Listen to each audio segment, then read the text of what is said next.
पुरुषोत्तम मास महात्म 19वां अध्याय।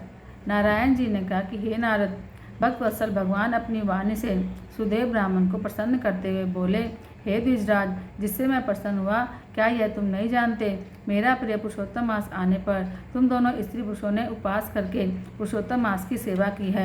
एक बार वेद में कई साधनों को और दूसरी ओर पुरुषोत्तम मास के सेवन को जब ब्रह्मा जी तोलने लगे तो वेदों के साधन बहुत हल्के निकले और पुरुषोत्तम मास का सेवन व्रत बड़ा भारी हुआ। इसलिए संसार में पुरुषोत्तम मास अधिक पूज्य और मान्य है।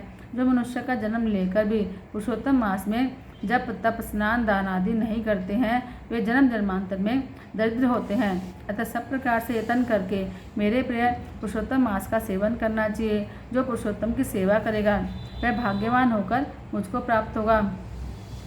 श्री नारायण बोले, इस प्रकार हे मुने, जगदीश्वर कृष्ण भगवान ऐसा कहकर तत्काल गरुड़ पर चढ़कर अत्यंत पवित्र बैकुंठ लोक को चले गए।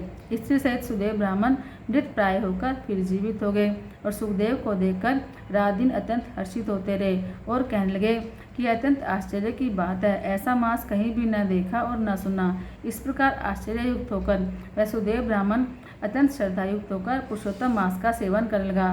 वाल्मीकि ऋषि कहते हैं कि वही तुम राजा दृढ़धन्वा विख्यात हुए। हे राजन, पुरुषोत्तम मास के सेवन से संपूर्ण ऋषियों के भोगने वाले हुए। हे राजन, जो तुमने मुझसे पूछा था सो मैंने वह तुमको बताया। पूर्व जन्म में जो सुखदेव तुम्हारा पुत्र था वही तोता था। हरि ने उसको जिलाया और सुखदेव नाम से विख्यात हुआ। वह सुखदेव 12,000 वर्ष तक आयु वाला होकर बैकुंठ को गया। वही सुखदेव वन के सरोवर में बड़ के वृक्ष पर बैठकर संसार सागर में डूबे हुए विषय रूपी सर्प से तुम जो अपने पूर्व जन्म के पिता को देखकर कृपा से युक्त चिंतन करने लगा कि यदि मैं इस राजा को बोध नहीं कराऊंगा तो मेरा भी अपराध हो जाएगा। इस प्रकार मेरा इन श्रुति के वचनों को मानना वृथा हो जाएगा।